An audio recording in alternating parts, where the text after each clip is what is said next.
On the 12th of December 1936, the day after Edward VIII signed the instrument of abdication and ceased to be King of Great Britain, Ireland, and the British dominions beyond the seas, a meeting took place at Buckingham Palace that the official record has never fully documented. The new king, George VI, met with his advisors. The question on the table was not primarily constitutional. The constitutional question had been resolved the previous afternoon when the abdication was signed, and the machinery of succession moved without interruption to the next eligible person in the line. The question on the table was more specific and more personal than a constitutional question, though it was dressed in constitutional language because the British establishment dresses everything in constitutional language when the underlying reality is something it would prefer not to name directly. The question was what to do about Wallis Simpson, not Edward. Edward had made his choice. Edward was already on his way to Austria, where he would wait out the months until Wallis's divorce was finalized and they could marry. Edward was, in the institutional sense, a solved problem. He had removed himself from the frame. The frame had closed behind him. The machinery had moved on. Wallis was different. Wallis was the reason the abdication had happened. Wallis was the woman whose existence had forced the most destabilizing constitutional crisis of the 20th century, whose presence in Edward's life had made the choice between the throne and personal desire unavoidable, whose name had become, in the press coverage of the crisis and in the public understanding of what had occurred, synonymous with the damage that an unsuitable woman could do to an ancient institution when the institution's defenses failed to keep her out. The royal family did not forgive that. Not in December 1936. Not in the decades that followed. Not ever, in any form that the documentary record reveals, in the lifetimes of the people who had lived through the crisis and understood what it had cost. What they did instead is the subject of this story. A sustained, coordinated, multi-generational campaign of exclusion, humiliation, and deliberate punishment directed at a woman who had married a man they could not stop her from marrying, conducted through the specific instruments that the British monarchy deploys when it has decided that someone requires managing, which are instruments of social power so refined by centuries of use that they can destroy a person's standing, dignity, and psychological well-being, without leaving the kind of evidence that requires public accountability. This was not a love story that ended badly. It was a war. And the side with all the weapons won it so completely that the woman on the losing side spent the final years of her life in a house in the Bois de Boulogne, maintained by lawyers, visited by almost nobody, and described by the physician who attended her in her last illness as the loneliest human being he had ever encountered in a medical career spanning 4 decades. That outcome did not happen by accident. Join me to find out. Bessie Wallace Warfield was born on the 19th of June, 1896, in Blue Ridge Summit, Pennsylvania. The only child of Tackle Wallace Warfield and Alice Montague, and the first fact of her life was the one that would define everything that followed it. Her father died 5 months after her birth. He was 26 years old. The cause was tuberculosis. He left his wife and infant daughter in the specific condition of bereaved women in late Victorian America, which was a condition of social respectability and financial precarity conducted simultaneously. The performance of a status that the underlying resources could not actually support. Alice Warfield was taken in by relatives. Wallace grew up across a series of households in Baltimore, dependent on the charity of family members whose generosity was real, but whose patience with dependence was not unlimited, and whose charity came with the specific social costs that charity always carries when it is the only alternative to destitution. She learned early, with the precision of a child whose survival depends on accurate social reading, that her position in any room she occupied was conditional, that the warmth extended to her by the people responsible for her could be withdrawn, that the only reliable protection against that withdrawal was the development of qualities that made her presence in the room worth more to the people in it than her absence. She developed those qualities with a thoroughness that her biographers, including Greg King, Anne Seba, and Michael Block, consistently identify as the defining feature of her adult character. She was funny. She was sharp. She was a conversationalist of genuine quality, the kind of person who made the people she was talking to feel more interesting than they had felt before the conversation began, which is the rarest and most valuable social skill available, and the one that cannot be faked across extended acquaintance. She dressed with an instinctive understanding of presentation that the women around her, many of them with considerably more money to spend on the project, found impossible to replicate. She had style in the specific sense of the word that means something has been composed with an intelligence that transcends the materials available. She also had, by the time she was moving through the upper levels of Baltimore and Washington society in the early 1920s, 2 marriages behind her. The first, to Earl Winfield Spencer Jr., a United States Navy aviator, had ended in divorce in 1927, after years of his alcoholism made the marriage genuinely untenable. The second, to Ernest Simpson, an Anglo-American shipping executive, was still technically in progress when she met the Prince of Wales in January 1931, though it was, by the mid-1930s, a marriage in form rather than in substance. The 2 divorces are the facts about Wallis Simpson that the royal family deployed most consistently as the justification for everything it subsequently did to her, and they deserve honest examination before the examination of what was done. The first divorce was not contested by anyone who examined the facts. Spencer's alcoholism was severe. His treatment of Wallis during the marriage included behavior that her biographers describe with varying degrees of directness, but which, in the accounts of people who knew her during those years, included periods of genuine cruelty. A woman who left a marriage of that kind in the 1920s was exercising the only option available to someone whose alternative was continued exposure to it. The moral weight of the first divorce, examined without the filter of the institutional narrative applied to it, is close to 0. The second divorce was more complicated, primarily because it occurred while Wallis was already in a relationship with the Prince of Wales, which made its motivation legible in ways that allowed its critics to read it as calculated rather than personal. Whether it was calculated in the sense of being driven primarily by the prospect of a royal connection rather than by the failure of the Simpson marriage on its own terms, is a question that the surviving evidence does not definitively resolve. What it does resolve is that the Simpson marriage had been in difficulty for years before the Prince of Wales entered the picture, and that the entry of the Prince of Wales into the picture was itself a consequence of Wallis moving in social circles that the nature of Ernest Simpson's professional and social life made available to her. The divorces were real. Their moral weight, examined honestly, was considerably less than the royal family's use of them implied. They were not evidence of character deficiency in any sense that the word character can be given honest content. They were evidence of a woman who had survived a difficult first marriage, formed a second that had run its course, and found herself in the path of a man whose need for what she could offer was so total that the path's direction was determined by the need rather than by any calculation on her part. That is not the story the royal family told about Wallis Simpson. The story the royal family told was simpler, more serviceable, and more brutal.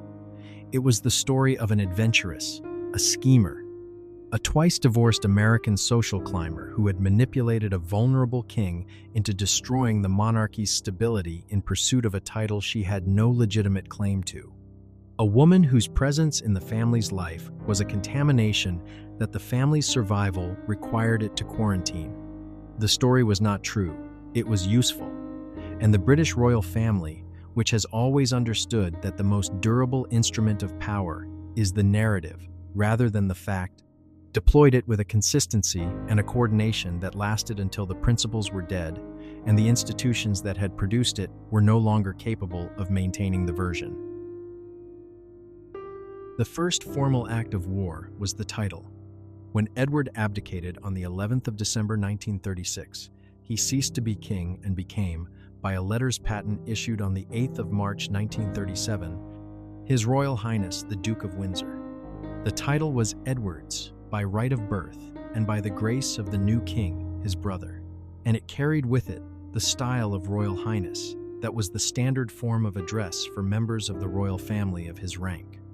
Edward assumed, reasonably and in accordance with every precedent and convention of the British peerage and the royal family's own practice, that when he married Wallis, she would become Her Royal Highness, the Duchess of Windsor. This was how it worked. A woman took her husband's rank and style upon marriage. It was not a discretionary matter, it was the rule.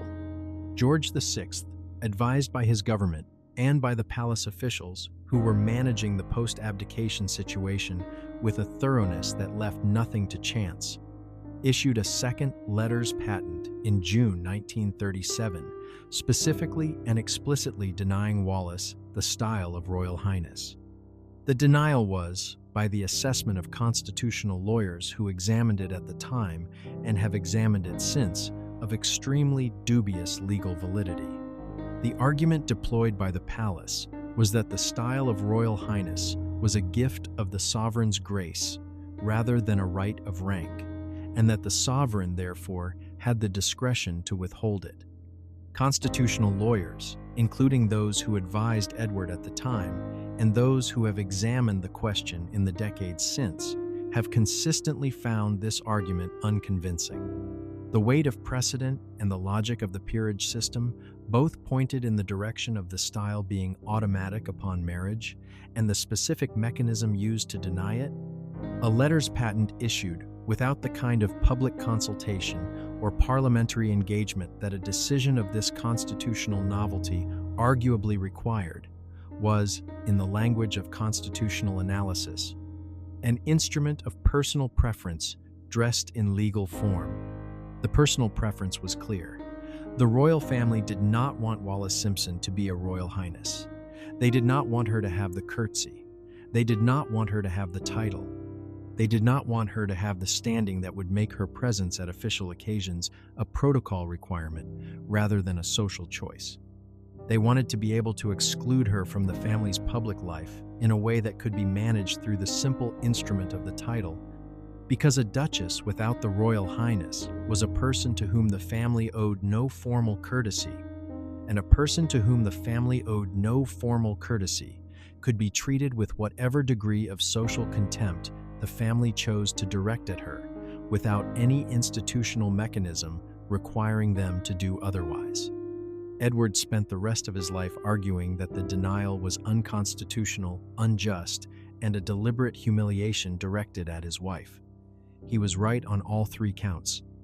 The argument produced nothing. The title was never restored. Every meeting between Wallis and any member of the senior royal family for the remainder of her husband's life was conducted under the shadow of the protocol question, with the royal family declining to curtsy to her and the refusal communicating, with the precision that social instruments of this kind are designed to communicate, the family's verdict on her standing and their intention to make that verdict felt in every interaction.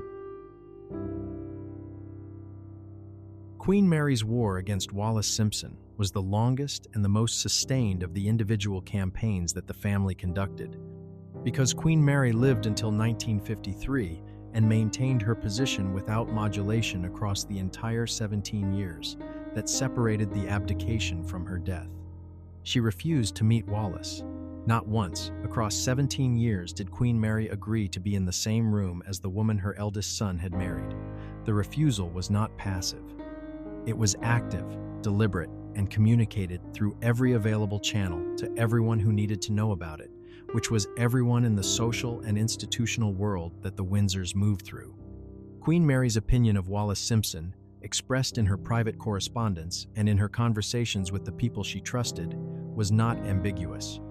She considered Wallis an adventuress who had deliberately targeted a vulnerable man for the purposes of social advancement. She considered the relationship responsible for the abdication and the abdication responsible for everything that had subsequently gone wrong with the institution she had spent her life serving. She considered Wallis, in the most fundamental sense, an enemy of the monarchy, and she responded to enemies of the monarchy in the only way she knew how, which was with the total, permanent, unforgiving exclusion that the institution's social power made available to her. The letters Queen Mary wrote about Wallis across the late 1930s and the 1940s, portions of which have been made available through the biographies of Kenneth Rose, James Pope Hennessy, and Hugo Vickers, are documents of controlled but implacable hostility. She refers to Wallis consistently in terms that strip her of the dignity of full personhood, reducing her to a category: the adventurous, the schemer, the woman who should never have been permitted near the family in the first place, rather than engaging with her as an individual whose motivations and character might be more complex than the category allowed. The reduction was deliberate. Queen Mary understood, with the institutional intelligence of a woman who had spent 60 years managing the monarchy's public image, that the most effective form of social destruction was categorical rather than personal. Personal attacks could be defended against, argued with, challenged on the evidence. Categorical dismissal could not, because it operated at the level of definition rather than fact.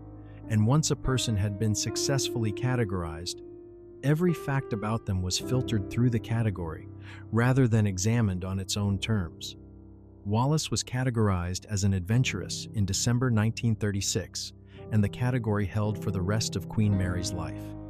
Nothing Wallis did or said or demonstrated about her actual character was permitted to disturb the category, because the category was not a conclusion drawn from evidence.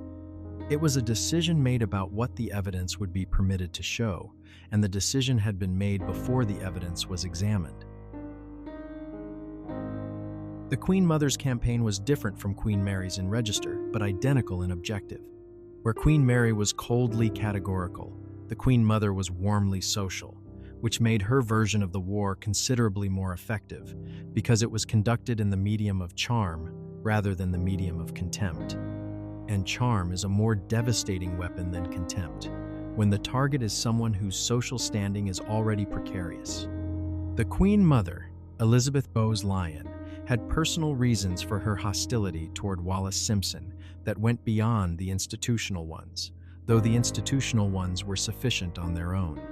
She had watched her husband, a man she knew to be constitutionally unsuited to the role the abdication had forced on him, assume a kingship that the abdication had made necessary, and she had watched what that kingship cost him across the 15 years of his reign, and she attributed the cost directly and permanently to the woman whose relationship with Edward had made the transfer of the throne necessary. The attribution was not entirely fair. George VI's unsuitability for the kingship predated the abdication, and would have found expression in some form regardless of whether the abdication had occurred, because the unsuitability was a function of his formation rather than of the specific role he was asked to perform. But fairness is not the instrument that personal hostility deploys, and the Queen Mother's hostility toward Wallis was personal in a way that institutional analysis could not fully contain. She referred to Wallis, in private, as that woman. The phrase became, over decades of its use, by a woman of the Queen Mother's social influence and public standing, a term of art. Everyone who heard it used in that register, with that specific quality of genteel but total dismissal, understood exactly what it communicated.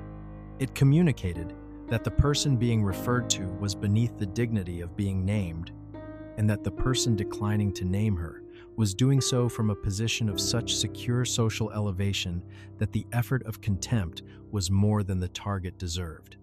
The Queen Mother never met Wallis willingly. The occasions on which the two women were in the same physical space across the decades can be counted on the fingers of one hand, and each of those occasions was managed by the palace with the careful attention to protocol that the title question made perpetually relevant. The Queen Mother did not curtsy. She did not extend the formal courtesies that the Duchess of Windsor's rank as the wife of a royal duke technically required.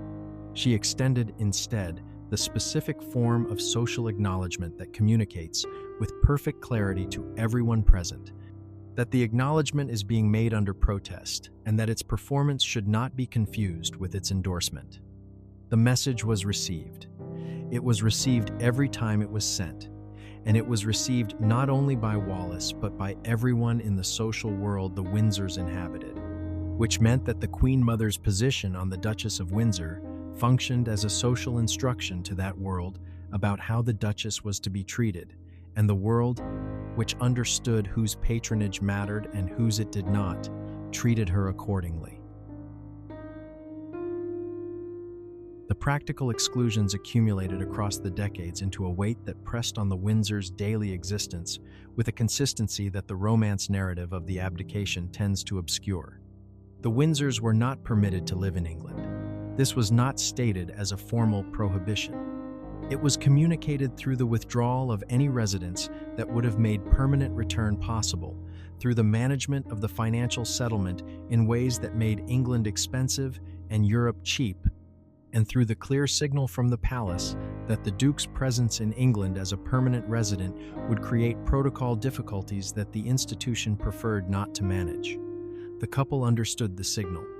They lived in France, in a house in the Bois de Boulogne that the Duke rented from the city of Paris, at a rate that the city, conscious of who was living there, kept deliberately low.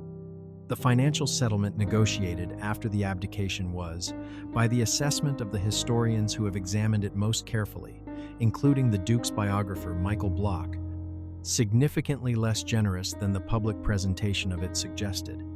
George VI and the palace officials managing the negotiation drove terms that left the Windsors dependent on the income from the Duke's private investments and on the subsidy from the civil list in an amount that required them to manage their expenses carefully. The management of expenses carefully for a couple whose position required the maintenance of a household, a staff, and a social life adequate to the Duke's rank meant a permanent low-grade financial anxiety that the public image of the glamorous exiles entirely concealed. The invitations were withheld. The Windsors moved through European and American society in the 1940s and 1950s with a social visibility that their position made inevitable and their standing made precarious, because the question of who would invite them was always shaped by the prior question of what the royal family would think of the host, and that question had a clear answer. The royal family would think less of anyone who treated the Windsors as fully socially valid, which meant that the people with the closest connections to the palace were also the people with the strongest reasons to keep their distance from the Duke and Duchess. And the social world available to the Windsors was therefore systematically skewed toward the people whose palace connections were weakest or who were foreign enough that the palace's social signals did not reach them with full force. The children question was the cruelest of the practical exclusions, though cruel is a word that requires some precision in this context. The Windsors had no children. This was a fact about their marriage that generated speculation for decades and has never been conclusively explained. What is documented is that the question of children and the absence of children became, in the palace's management of the Windsor situation, an instrument of additional marginalization, because children would have created succession complications and protocol questions that the institution had no interest in managing, and the absence of children meant that the Windsors' line ended with them, which meant that the branch of the family that the institution had determined was problematic would not propagate itself into future generations that would require future management. The institution was, in this as in everything else, playing a long game. The visits to England were permitted, eventually, on terms that communicated the terms of the permission with sufficient clarity that the communication was itself a form of punishment. The Duke was allowed to return to England for his mother's funeral in 1953. He was allowed to return for his brother's funeral in 1952. He was allowed, on a small number of official occasions across the decades, to appear in a public capacity that acknowledged his continued membership of the family while doing nothing to restore the standing that the abdication and its aftermath had stripped from him. Each of these visits was managed by the palace with the precision of a diplomatic operation, every detail of protocol decided in advance, every interaction calibrated to communicate exactly the degree of family membership that the institution was prepared to acknowledge and no more. Wallis attended some of these visits. Her attendance was managed with the same precision, but the precision applied to her communicated a different message. Where the management of the Duke's attendance communicated diminished membership, the management of Wallis's communicated conditional tolerance. She was permitted to be present. She was not welcomed. The difference between those two states, in the social vocabulary of the British royal family, is enormous, and the people who inhabited that vocabulary understood it completely. The most documented of the English visits is the visit of 1967, when the Duke and Duchess attended the unveiling of a plaque commemorating Queen Mary at Marlborough House. It was the first occasion on which the Queen received Wallis at a formal royal event, and the photographs from the occasion have been examined by every biographer who has written about the Windsors, because they are photographs of an encounter whose emotional content is legible in every frame. The Queen was correct. She was civil. She extended to the Duchess of Windsor the precise minimum of social acknowledgement that the occasion required and no more. The Queen Mother was also present. The photographs of the Queen Mother and the Duchess of Windsor in the same frame are among the more remarkable documents of the sustained social war that the family had been conducting for 30 years, because they show two women who had spent 3 decades as the opposing principals in a conflict neither of them had chosen, performing the rituals of social civility with the specific quality of control that only very long practice at concealing very strong feeling can produce. The Duchess received no curtsy. The Duchess never received a curtsy. The title question remained unresolved for the rest of the Duke's life and for the rest of the Duchess's life, and was only finally, quietly, and without any formal acknowledgement of what its denial had represented, allowed to lapse into irrelevance when there was nobody left to whom the resolution would have mattered. The Duke died on the 28th of May, 1972, at the house in the Bois de Boulogne of throat cancer. He was 77 years old. He had been Duke of Windsor for 35 years.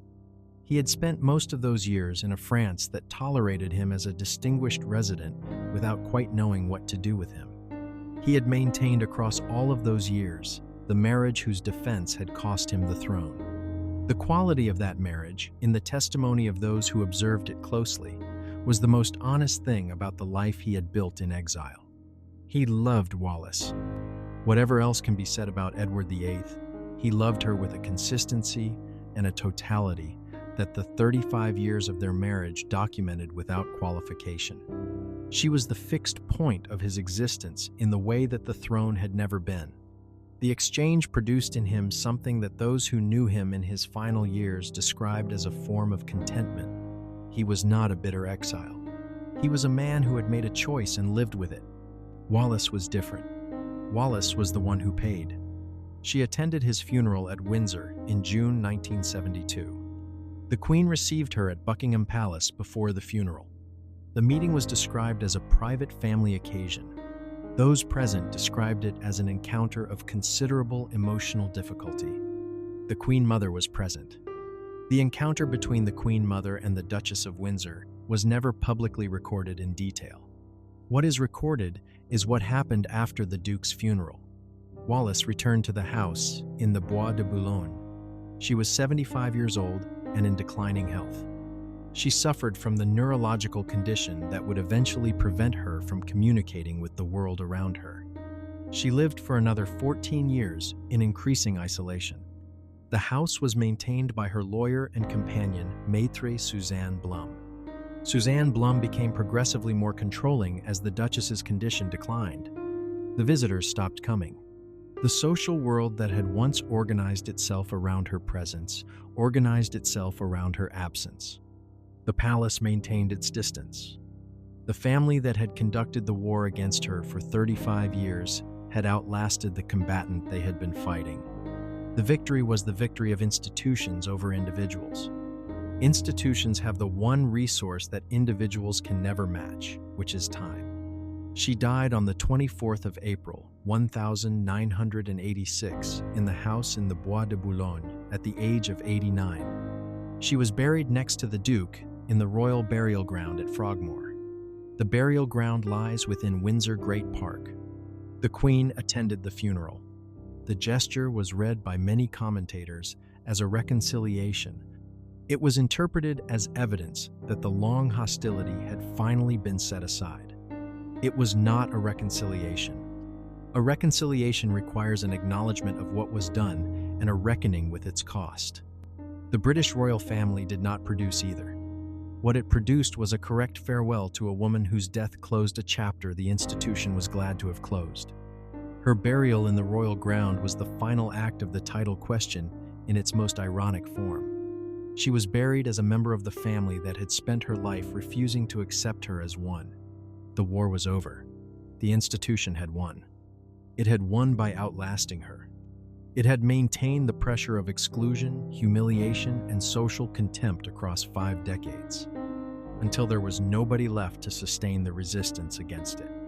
And the woman who had moved through the drawing rooms of Baltimore and Washington and London and Paris with wit, style, and devastating social intelligence. The woman who had captured the most eligible man in the world. The woman who had been reduced by the most powerful family in Britain to a category, then to an absence, then to a grave in a ground whose owners had never acknowledged her right to stand on it while she was alive, lay in the earth at Frogmore without a curtsy ever having been paid to her in life.